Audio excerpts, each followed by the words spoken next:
আসসালামু আলাইকুম। ইজি লাইফে আপনাদেরকে স্বাগতম। আমি তানজিলা বলছি। আজকে আমি এসেছি একটা নতুন রেসিপি নিয়ে। রেসিপিটি হচ্ছে চিকেন কাবাব। এই জন্য আমাদের যা যা লাগবে সেটা এখন আপনাদেরকে দেখাবো। এখানে মুরগির মাংস আছে, দেখতে পাচ্ছেন আপনারা, ধোয়া।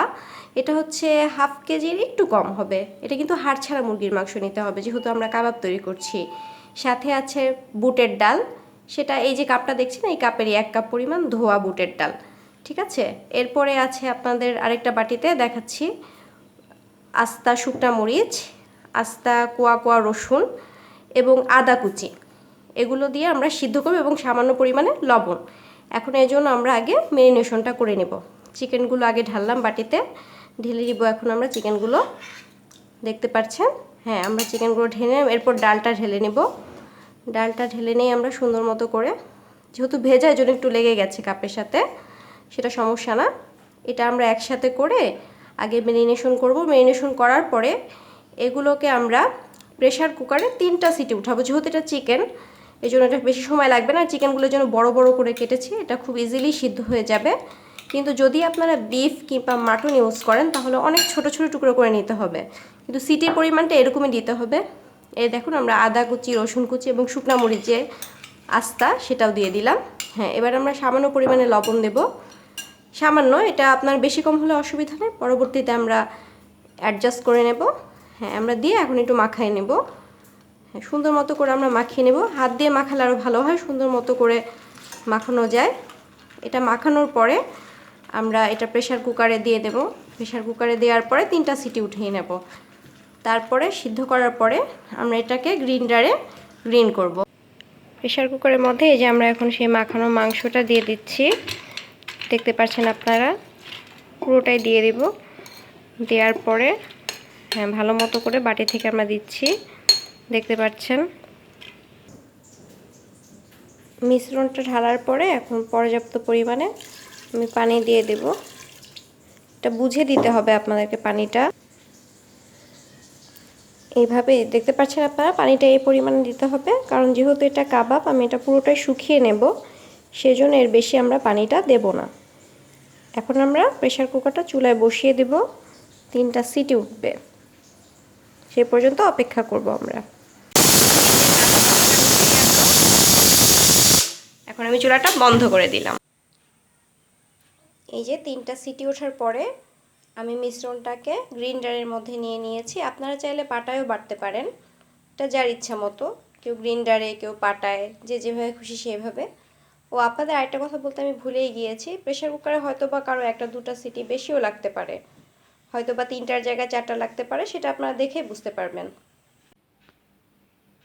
যে গ্রিন্ডারে গ্রিন করার পরে আমি সব কিছু নিয়ে চলে এসেছি। যে বাটিতে যে মিশ্রণটা দেখতে পাচ্ছেন, এটা সেই গ্রিন্ডারেরই মিশ্রণ।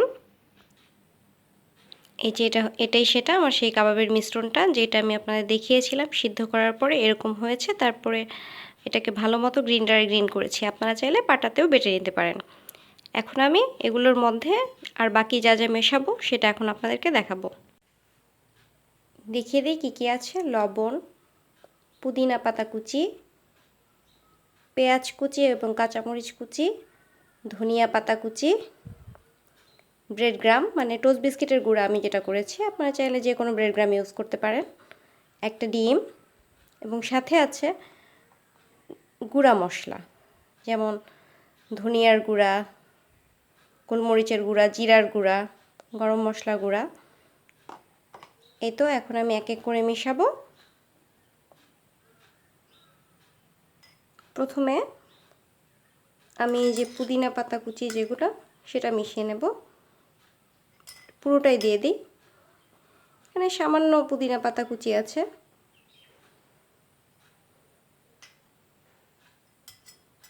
তারপরে এই যে কাঁচামরিচ আর পেঁয়াজ কুচিটা দেখছেন সেটা দিয়ে দেব। এখানে বড় একটা পেঁয়াজ কুচি আর 3-4টা কাঁচামরিচ কুচি করা আছে।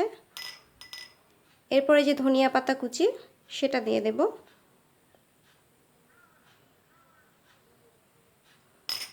এরপরে আমি ব্রেড গ্রাম মানে টোস্ট বিস্কিটের গুঁড়া যেটা করেছি, 3টা বড় টোস্ট বিস্কিটের গুঁড়া সেটা দিয়ে দিচ্ছি। এবার এই যে সে একটা ডিমটাও দিয়ে দিলাম। লবণটা আপনার পরিমাণ মতো, কারণ আমার মিশ্রণে লবণটা পরিমাণ মতোই হয়েছে। এখন একটু ডিম যেহেতু দিয়েছি, আরও মশলা দিয়েছি, এই জন্য সামান্য একটু লবণ আমি অ্যাড করে নেব। এবার আমি গরম মশলার গুঁড়োটা দেব সামান্য 1 চামচ পরিমাণ দিয়ে নেব। এরপর গোলমরিচের গুঁড়া, সেটাও 1 চামচ পরিমাণ। এরপর দেব জিরার গুঁড়া, সেটাও 1 চামচ পরিমাণ, এবং আধা চামচ পরিমাণ ধনিয়ার গুঁড়া দিয়ে ভালো করে এটাকে মাখিয়ে নিতে হবে।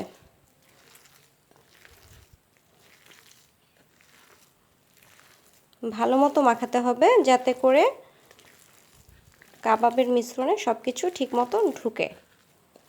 কারণ কাবাবটা যদি আপনার সুন্দর মতো মাখা না হয়, তাহলে যেটা হবে সব জায়গায় সব কিছু সুন্দর মতো ঢুকবে না, প্লাস কাবাবের যে শেপটা সেটাও সুন্দর মতো হবে না। সেজন্য আপনাদেরকে এটা ভালো মতো মাখিয়ে নিতে হবে। এই যে ভালো মতো মাখাবো।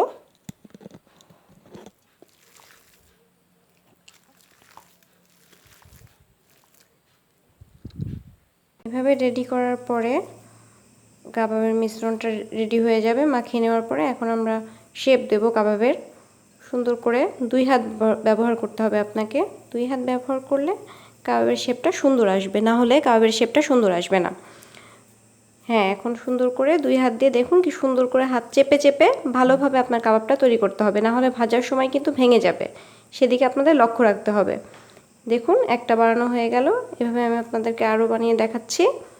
সুন্দর মতো করে মিশ্রণটাকে দেখুন এভাবে ঘুরিয়ে 2 হাত দিয়ে সুন্দরভাবে আপনার শেপ দিতে হবে। কাবাবের শেপটা সুন্দর হলেই কাবাবটা সুন্দরভাবে ভাজা যাবে। এভাবে করে আপনাকে বানাতে হবে। এভাবে করে আমি বাকিগুলো বানিয়ে নিচ্ছি। আমার কাবাবগুলো সব বানানো হয়ে গেছে, দেখতে পাচ্ছেন আপনারা। এখন এই কাবাবগুলোকে ভাজার পালা। এভাবে আপনি চাইলে সংরক্ষণ করতে পারেন এই কাবাবগুলো। যদি চান আপনি পরেই খাবেন, তাহলে এগুলো এভাবেই করে আপনি ডিপ ফ্রিজে রেখে দিতে পারেন। তারপর যখন ইচ্ছে তখন ভেজে তুলে খেতে পারেন। চুলায় বসিয়ে দেওয়া হয়েছে। তেলটা আমি চুলায় বসিয়ে দিয়েছি, একটু গরম হবে। গরম হলে আমি সাথে সাথে কাবাব দিয়ে দেব। যে কাবাবগুলো দিয়ে দিচ্ছি, দেখতে পাচ্ছেন।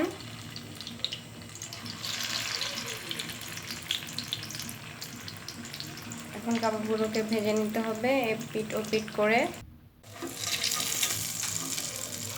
যে কাবাবগুলো তুলে ফেলছি। তৈরি হয়ে গেছে সেই মজাদার চিকেন কাবাব। আপনাদের জন্য আমি নিয়ে এসেছি সাজিয়ে, দেখতেই পাচ্ছেন। আর কিছু কাবাব বলেই রেখেছিলাম যে আমি প্লেটে করে ডিপ ফ্রিজে রেখে দিয়েছি, যখন ইচ্ছা তখন বের করে ভেজে খেয়ে ফেলবো। এই তো, এই হচ্ছে চিকেন কাবাবের রেসিপি। যদি আপনাদের রেসিপিটি ভালো লাগে তাহলে লাইক করবেন, কমেন্ট করবেন, আর আমার চ্যানেলটা প্লিজ সাবস্ক্রাইব করবেন। ধন্যবাদ।